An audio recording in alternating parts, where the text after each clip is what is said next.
Hello दोस्तों, इस video में अपन बात करने वाले हैं कि सेलर्स को रिटर्न क्यों आते हैं, सेलर्स परेशान क्यों होते हैं और सेलर को रिटर्न की पॉलिसी के बारे में पता है या नहीं पता है कि क्या क्या कंडीशन है जिन कारण रिटर्न आ सकते हैं। तो चलिए दोस्तों जान लेते हैं कि ई कॉमर्स बिजनेस में रिटर्न क्यों आते हैं, सेलर्स के पास क्यों रिटर्न आते हैं। तो मैं आपको बता दूं, e commerce business totally work कर रहा है सक्सेसफुली सिर्फ इसी कारण कि उनके पास एक सुविधा है, एक फैसिलिटी है ई कॉमर्स प्लेटफॉर्म के कारण कि कस्टमर को ट्रस्ट नहीं होता है कि उसने पैसे दे दिए हैं तो उसको पार्सल सही सलामत क्वालिटी में मिलेगा या नहीं होगा। उसका इसी कारण से ई कॉमर्स बिजनेस सक्सेस है।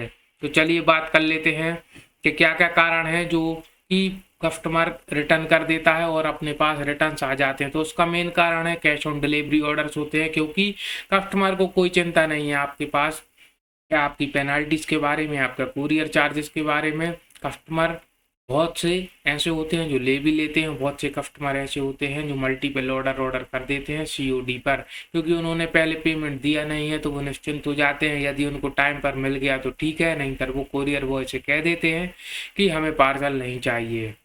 उसके बाद बहुत से ऑर्डर ऐसे होते हैं जिनके पार्सल पे एड्रेस वो गलत दे देते हैं और फ़ोन लगाने पर कुरियर बॉय से कह देते हैं कि मुझे नहीं चाहिए, या फिर कह देते हैं कि ये मैंने ऑलरेडी परचेज कर लिया है। हो सकता है वो पिन कोड गलत डाल दें, हो सकता है वो फेक पर्सन हो और कुछ उनका इंटेंशन गलत हो, तो उस कारण भी वो फेक ऑर्डर कर देते हैं।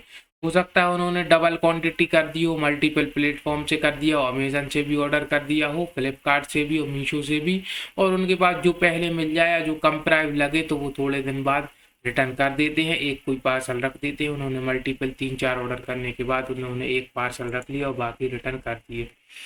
ये भी हो सकता है दोस्तों कारण कि आपके तरफ से जो क्वालिटी शो हुई है पैनल पर, जैसे आपने डाल दिया है कॉटन टी शर्ट और आपने भेज दी पॉलिस्टर टी शर्ट, तो ये क्वालिटी गलत है तो आपको रिटर्न आना है।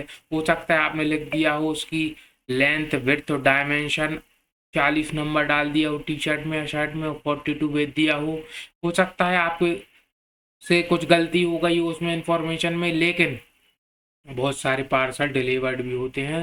तो ई कॉमर्स में यदि अपने पास रिटर्न आ रहा है तो एकदम घबराना नहीं है, क्योंकि ये तो अपना पार्ट है, अपनी जर्नी का पार्ट है। ई कॉमर्स में तो रिटर्न आना ही है, ये सोचकर ही आपको देना है कि 100 पार्सल में से कुछ पार्सल तो हमारे पास रिटर्न आने हैं, पूरे डिलीवर्ड नहीं होने हैं।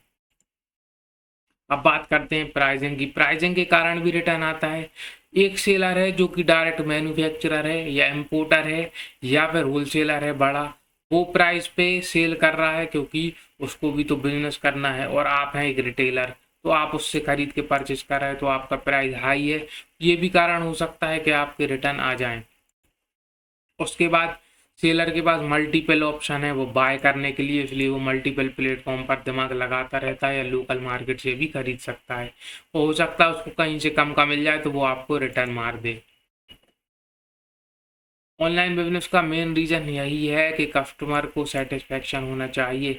अमेजन, फ्लिपकार्ट, मीशो ये कस्टमर का सोचेंगे, सेलर का नहीं सोचते हैं। सेलर को तो अपनी तरफ से अच्छी क्वालिटी देनी है, अच्छा प्राइस देना है और कॉम्पिटिटिव प्राइस में वर्क करना है। तो आपको दोस्तों मार्जिन अच्छा सेट करना है, क्वालिटी अपनी तरफ से अच्छी रखनी है, आपको अपनी तरफ से अपना 100% दे देना है, क्योंकि यदि हो सकता है आपकी पैकिंग देखकर कस्टमर रिटर्न ना मारे कि हाँ ये अच्छा प्रोडक्ट दिख रहा है, भले 5 रुपये, 10 रुपये, 50 रुपये महंगा है। हो सकता है कस्टमर को वो प्रोडक्ट अच्छा लग जाए, वो दूसरे ऑर्डर्स ना करे मल्टीपल। तो दोस्तों आपको बहुत सारी ऐसी चीज़ें हैं जिनका ध्यान देना है। तो ई कॉमर्स बिजनेस का तो मेन यही है सक्सेसफुल होने का राज कि उनके पास रिटर्न का ऑप्शन है। वो कस्टमर को इतनी सुविधा दे देते हैं कि 7 दिन रख लो, यूज़ करके देख लो, यदि अच्छा ना लगे तो वापस कर देना। इससे अच्छी फैसिलिटी कस्टमर को कहीं नहीं मिलती है। इसलिए दोस्तों अपने ई कॉमर्स बिजनेस में रिटर्न ज़्यादा है या रिटर्न आता है, और आपको भी मेंटेन करना है। यदि आप अच्छी क्वालिटी का प्रोडक्ट देंगे तो रिटर्न आने के चांसेस कम है। इस वीडियो में इतना ही, आगे पर हम आपको और इन्फॉर्मेशन इससे रिलेटेड देते रहेंगे।